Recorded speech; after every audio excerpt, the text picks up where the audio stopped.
Hello, this is Mr. Scholar reporting. Today is the 6th of May, and this is for 5 actors who could potentially be the 14th Doctor. There will be timestamps down in the description for every actor and actress. Yeah, that I'll be discussing. First up is Jodie Comer of Killing Eve fame.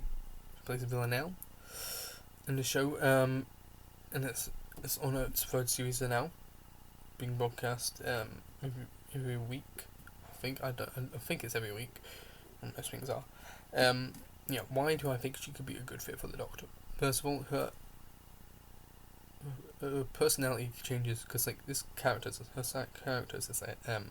psychiatrist. No, she's psychotic, but she can go to very serious to sort of funny. I wouldn't say completely funny, but sort of funny in a snap. Literally takes, yeah. And she's also got this very unnerving stare, which is very good. Which was facing off maybe not a monster, like a creature monster, but sort of an intelligent sort of person, a person, a businessman or something. I think that would really set them off. They wouldn't really wouldn't be a fan of that at all. Is that better? Yeah. What else? Her voice. Is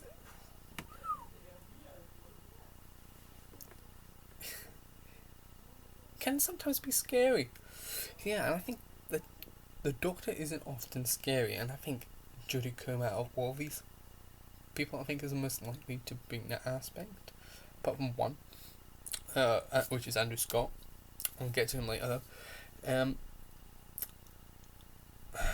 Yeah. The Doctor isn't really a scary person, but the Doctor can be scary, and I think she could use that to her potential, and I think I could see her being a version of the Doctor in the future. Yeah. Because since, like I said, she's on Killing Eve, which is a really good show on the BBC, and it's highly unlikely to stop soon. I could be wrong. I think because of that, she's less likely to become a Doctor soon. She might not even be the Doctor at all. But yeah. Anything else I could say about her? Spine chilling, I've said. Yeah, spine chilling. I think that's probably the best way to how to say in one word or one phrase. Spine chilling is the reason why she could be the Doctor. Because she can unnerve the sort of people that the Doctor would need to unnerve in these situations in certain episodes. Anything else? Scary already said. Intelligent. I think she could be a very like I said, not watch Killing Eve, but because the character has to think on the spot, what's the best decision, even though it might ultimately not be. I think the Doctor does a lot. Yeah, the Doctor might make things that the Doctor thinks is right at that time, but then regrets moments or before or after, or is the precise of what they're doing. They know what they're doing and is completely in control of it, which is also another aspect of the Doctor. Right, I think that's pretty much all I can say about Jodie Comer. Great actress. I think out of all the people on this list, she is one of the 2 people I want to be the Doctor the most out of these 5. Right. Who next? I already mentioned him. I may as well go on to Andrew Scott, who's probably one of the other 2 I'd really like to be the Doctor at some point in the future, if not in the immediate future. The thing is, actually, this isn't for a reason. There's not been any news where Jodie's is finished. I think, because she's still got one more series to go. she might do more than 3 years. Like, that's a common thing. Like, majority of the doctors have done 3 years. Not many have done more or less. Like, only 4 doctors have done more or less. Yeah, Eccleston had 1, Colin Baker 2, Pertwee had 5, and Tom Baker had 7. Like, all the other doctors had 3 full series, apart from Jodie, but she's got a 3rd full series. Yeah, so Andrew Scott, if you watch Sherlock or Fleabag series 2, I don't think he's in series 1. I've not seen it, but I'm pretty sure it's just series 2. Understand? I could be wrong. Yeah, I think he could be a great doctor as, yeah, very intelligent person that he plays as Moriarty. Like, he's the opposite of what everything Sherlock stands for, but he's still clever. He's like one of the most cleverest people in that universe, besides the Holmes siblings. Yeah. Yeah, and also that sort of spine chilling thing I mentioned, because when he was talking, he can sort of just make you slightly unnerved. It's like sort of cool in a way. Like Jodie Comer is just spine chilling. It's unnerving, but with him, you sort of like, yeah, but you can still sort of like him in that sort of moment. Like, I'm not saying that because I've watched more of his work than Jodie Comer. Yeah, and his voice. I think I just mentioned that. Was that his voice? His voice is very smooth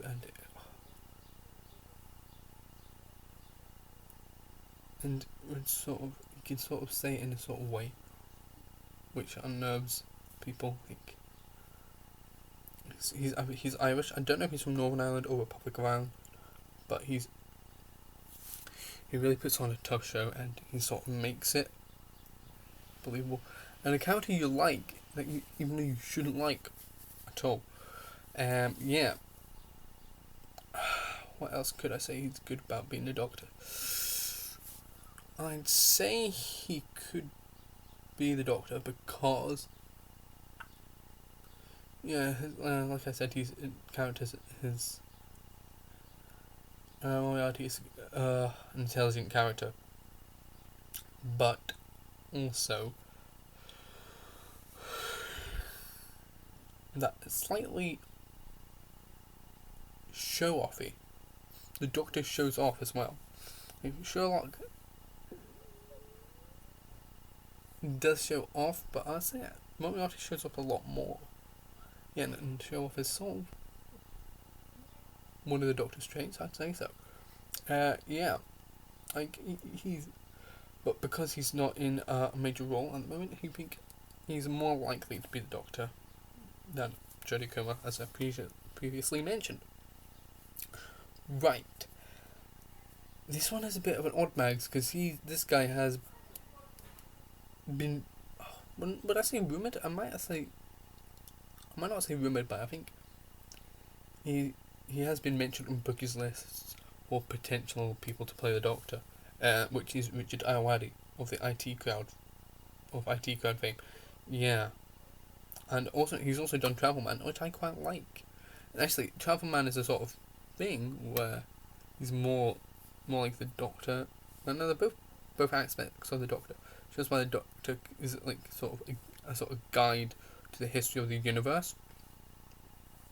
But his character in the IT crowd sort of shows off like his the Doctor's technical genius, and because of being from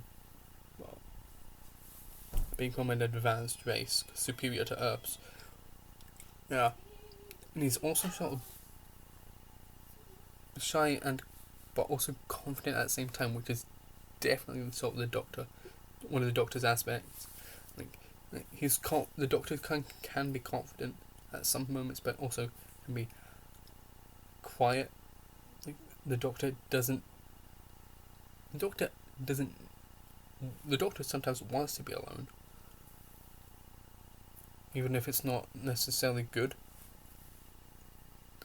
And that is, I think that's more elaborated on in the Tenant era, and a little bit in the Snowman, the 2012 Christmas special.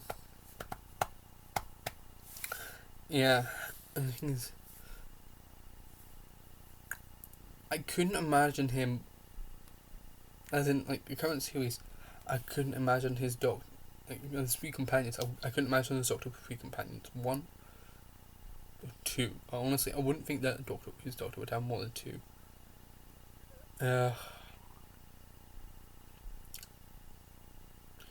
Anything else? Yeah, he's intelligent. In a sort of way, he's got his own weird charm, which is sort of a thing very similar to the Doctor's. Yeah. He doesn't do anything major. No, he has the IT card. Is not a travel man doesn't happen often, and that can't be happening now because of the old universal pandemic. Universal? Well, that's a universal global pandemic. It's not reaching out to the stars, I hope. Yeah. Okay, who is next? Right, okay. Gemma Chan, who has been in Sherlock and in Captain Marvel, fairly. Captain Marvel came out a year ago. What do you call it recent? Maybe. Yeah, Captain Marvel. Why I think she could be a good. Actually, yeah, I think I should have brought this up. Like, all the people in this list are from the British Isles. I would say the United Kingdom, but I'm not sure if Andrew Scott's from Northern Ireland or Republic of Ireland. But he's from all of these actors from the British Isles. I think. I think it's sort of blasphemic to have a non-British Doctor, somebody who's not of Scotland, Wales, English, Irish descent, from either country. I think you call that British. Yeah, even the Republic of Ireland, that's an absolute stretch. Like, yeah. So, yeah. Yeah, so Gemma Chan, in her Sherlock appearance, which was in its first series actually, the character is it's interesting because her character's got a mysterious past. The Doctor has a mysterious past, especially when they bring on new companions. Because, like, it's only now in the second series where Jodie's second series where she really talks about who she is to her companions. Which in the other series it was like very early on. Like right now I'm thinking of Gridlock. It's probably because but when majority of the companions in New Who usually have one series. Yeah, I'd say so.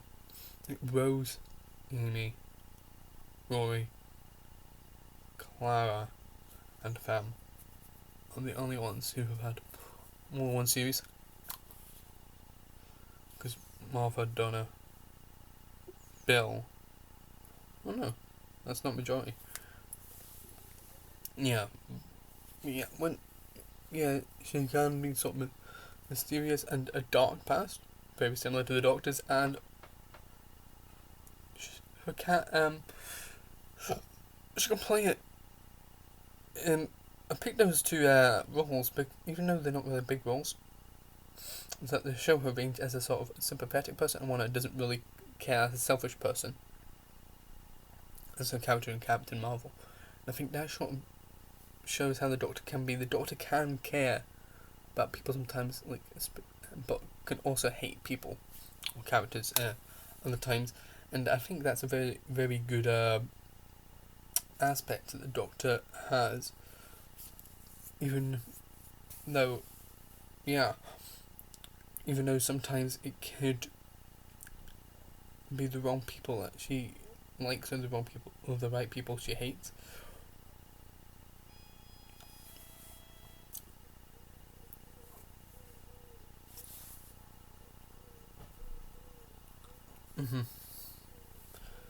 Right, who else have I got?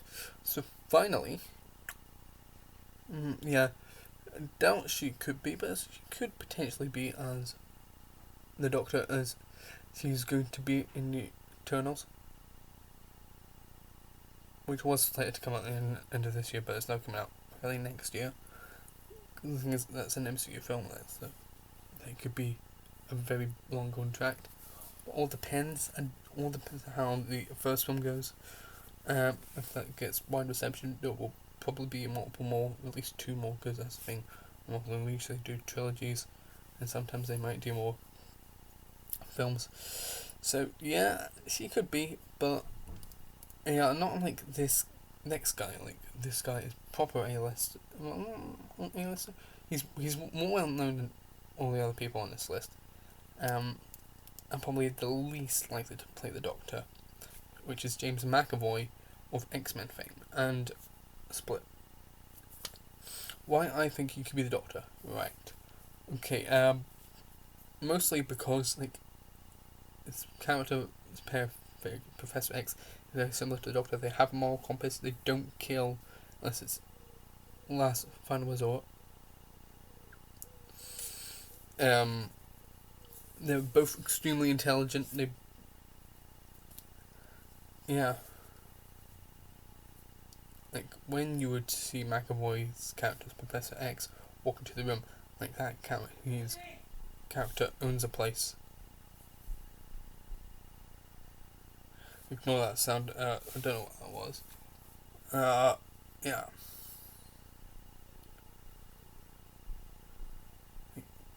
And it can also be. I wouldn't say this is a trait that happens often. Not in a Doctor, but Professor X is like slightly evil. So Professor X can be slightly evil. Even though he's good intentioned, he can sort of be evil. The Doctor has been like that multiple times. One that most that springs to mind is his sort of lash in the end of time. Actually, that wasn't the one I was going to say, but that's a sort of good one. And also the Waters of Mars, like Time Lord Victorious and all that shit. So yeah. Yeah, I think that's all I've got to say really about why he's been the Doctor. Like I said, he's least likely to be the Doctor, as he's like a professional actor. He's had multiple hit roles, but I could be wrong. He could be the Doctor at some point. So, yep, that's me done. And by Friday there should be a review of The Girl in the Fireplace. If you want to be on the tweet along, be part of the tweet along tonight, 7 p.m. BST. Find your copy of it, physical copy, or if it's on Amazon Prime, Netflix, or iPlayer. Hit the button at 7 p.m. BST. And if you have Twitter, go and search up #Clockdown and then subscribe to that, and you'll get the live tweet feed as it's going on. There will be some YouTubers, like the Doctor Who Guide, possibly the Who Addicts, doing live streams to this, and I won't be on, but I will be doing a review of the story. So yeah, I think that's all I've got to say. So yeah, if you're gonna do the tweet along, good for you. And if not, my review should be up by Friday. It could be up by today, but I highly doubt that. It's either probably tomorrow or Friday. So yeah, adios, goodbye.